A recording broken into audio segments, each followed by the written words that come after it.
Hey everyone, ready for another deep dive? Always ready. Let's see what we've got to explore today. All right, so today's material comes from a document titled Managing Money, like the 1%. Mm, Pretty intriguing title, right? it does grab your attention, doesn't it? But we'll see if the content lives up to the hype. Yeah, exactly. We'll have to dig into that. Definitely. But, maybe there's some real wisdom in there, especially if we think about it through the lens of Oh, focus. the focus. That's an interesting angle. So not just about getting rich, but like managing your money with real intention. Exactly. And the core concept that this document highlights is something called the 15-65-20 rule. Okay, I've heard of that one. Yeah, have you? Yeah, a little bit. It's about how you allocate your income right. Right. So 15% for investments, 65% for living expenses. and 20% for savings and that emergency fund. But I have to ask, Yeah. can a simple rule like this really make a difference? I mean, can it really help us manage money like, well, the top 1%? It might seem overly simple at first glance, but I think there's something to be said for simple systems that work consistently. I see what you're saying. And remember, the 1%, they didn't just stumble into wealth, right? They often have a real knack for focusing their resources strategically. So this rule, it's not about some magic formula.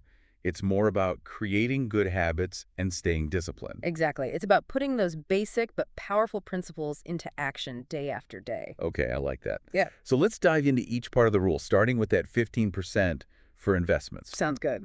Now, I'll be honest, investing always seems a bit intimidating to me. I think a lot of people feel that way. Where do you even start? What do you actually do? Well, the document we're looking at, it emphasizes this idea of compound growth. Compound growth. Yeah, like, have you heard that phrase before? Yeah, but to be honest, I'm not sure I fully understand what it means. Well, think of it like this.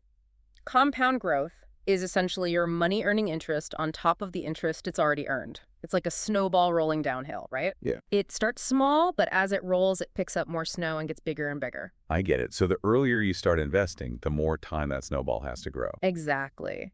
And the magic really kicks in over the long term. So it's about playing the long game, not trying to get rich quick. Exactly. Consistency and patience, those are the key ingredients here. Makes sense. So what about the types of investments? Are we talking stocks, real estate? Yeah, those are definitely classic examples, and the document mentions them, but it also encourages thinking beyond those traditional investments. Okay, interesting. Like starting a side hustle, for example.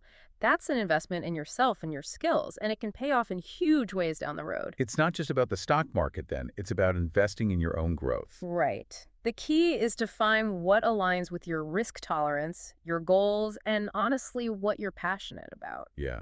So step one is to define what investing even means for you, not just following the crowd. Exactly. Find what works for you and your goals. Okay, I love that. Now let's move on to the next part of the rule. Yeah. The 65% for living expenses. All right. This is where things get really practical. Yeah, because this is where most of our money goes, right? It is for most people, yeah. And it's where we often have the most opportunity to make conscious choices. Right. But how do we avoid that thing, what is it, lifestyle creep? Ah, yes. Lifestyle creep. The classic trap. It's like our expenses, they just have a way of expanding to fill all the available space. It's like that expanding foam insulation they use in construction just fills every nook and cranny. Haha, that's a perfect analogy. You get a raise and suddenly you need a bigger car or a fancier apartment. It happens without you even realizing it sometimes. It's like we upgrade just because we can, not because we actually need to. Right, and that's where mindfulness comes in. The document really emphasizes aligning your spending with your values, not just, keeping up with what everyone else is doing. So it's about staying focused on what truly matters to you, not getting caught up in what you should be spending money on. Exactly, and the source actually gives a sample breakdown for a $3,000 monthly income. Oh, interesting. A real-life example. Yeah. But the point isn't to follow that breakdown exactly. It's more about the idea of customizing your own spending plan based on your situation. So instead of blindly following a template, it's about figuring out what necessary really means to you. Absolutely. Maybe necessary for you means prioritizing healthy food and experiences, Right. but for someone else, it might mean investing in their education to increase their earning potential. So it's about being intentional with your money, not depriving yourself, but really focusing on what matters. Exactly. And recognizing that every financial decision is a trade-off. Spending more on one thing means having less for something else. So choosing what to say yes to also means choosing what to say no to. Yeah, exactly. It's about conscious choices, making those choices deliberately instead of just letting them happen. I'm seeing how all these pieces fit together, and that focus really is the connecting thread. It is, isn't it? Each part of this rule, it's about directing your resources where they matter most to you. I like that. All right, so let's tackle that last 20%, the savings and the emergency fund. Yes, the safety net. Everyone knows it's important, but actually setting aside that money consistently, it can be tough. It can be, but this category, it's not just about bracing for those unexpected bumps in the road. Right.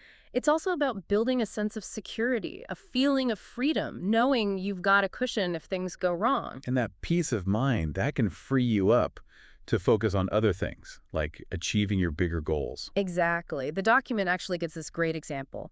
Imagine you've got 3, maybe even 6 months of living expenses saved up. Wow. How would that change your outlook?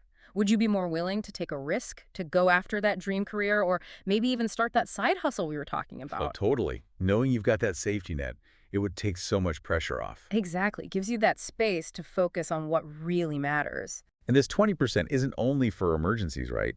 It's also for those exciting things you're saving up for. Absolutely. That dream vacation, a down payment on a house, or even early retirement, having those separate savings goals, it helps you visualize what you're working toward. Makes it feel more real, more achievable. Exactly. And it can help you resist those impulse purchases too. When you've got that clear picture in mind of what you're saving for. It's like, is this shiny new gadget worth delaying my dream trip? Probably not. Right. It all comes back to focus, doesn't it? It really does. So we've got our 15% for investments, 65% for living expenses, and 20% for savings and emergencies. It's a framework, a way to visualize where your financial energy should be going. I like that. But how do we actually put this into practice? It all sounds great in theory, but, real life can be a bit messier. Oh, absolutely. Real life rarely fits neatly into perfect percentages. Right. So are there any tips, any practical strategies to actually make this rule work? Well, the document does offer a few really helpful tips, and I think they can make a big difference in terms of, staying focused and turning this rule into a habit. Okay. I'm all ears. Give me the secrets. Well, one of the most powerful tools is automation. Ah, automation. Tell me more. Because anything that simplifies things, especially when it comes to money, I'm all for it. It's such a game changer. Think about it.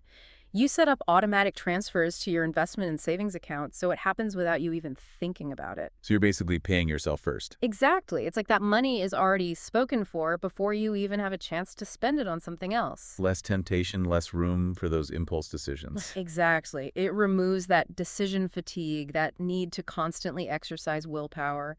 It just happens automatically. Love it. What other tips does the document suggest? Another really important one is tracking. Using a budgeting app or even just a simple spreadsheet to actually monitor where your money is going. Sometimes I'm like, wait, where did all my money go? It's like a mystery. Yeah. Hmm. We've all been there. But tracking your spending, it can be really eye-opening. You might be surprised where your money is actually going. Like those little expenses that add up without you even realizing it. Exactly. Maybe it's that daily coffee habit. Oh, yeah. Guilty as charged. Or those subscription services you're not even using anymore. Right, right. So tracking helps bring awareness to those unconscious spending habits. Exactly. And once you have that awareness, you can start making more conscious choices. Makes sense. Any other tips? Well, the document also emphasizes that it's okay to start small. Don't try to overhaul your whole financial life overnight. So no need to aim for perfection right away. No, not at all. Just set small, achievable goals. Maybe increase your savings rate by just 1% each month. Okay. Or start by investing a small amount in a low-cost index fund. Just those little steps to build momentum. Exactly. And build those positive habits over time. So don't get overwhelmed. Just focus on making progress. Exactly. And the last key tip is the importance of regularly reviewing your plan. So it's not just setting it and forgetting it. Nope.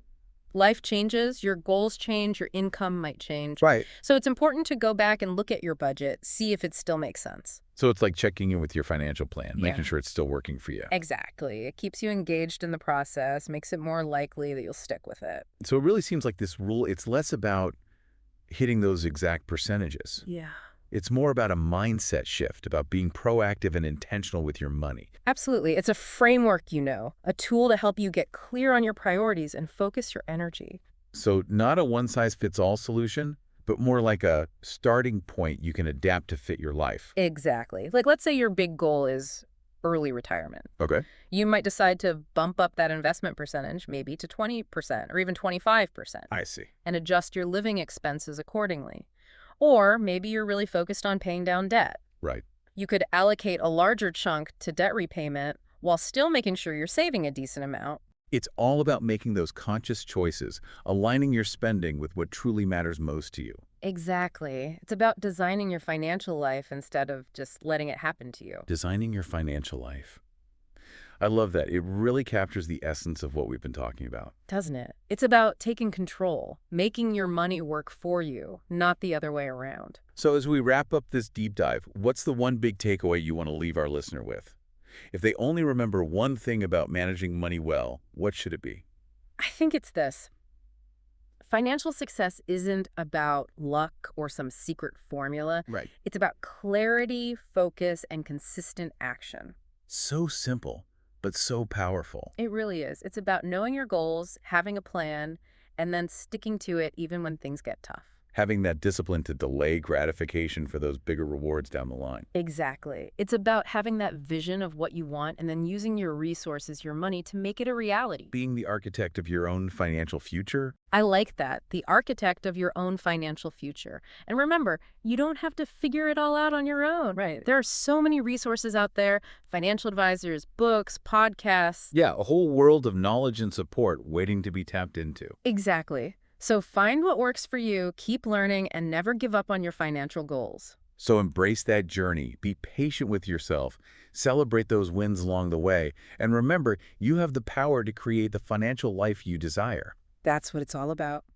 And as always, thanks for joining us on the Deep Dive. We hope this exploration has sparked some ideas and given you some practical tools to take control of your financial well-being. Keep learning, keep growing, and keep diving deep. Until next time.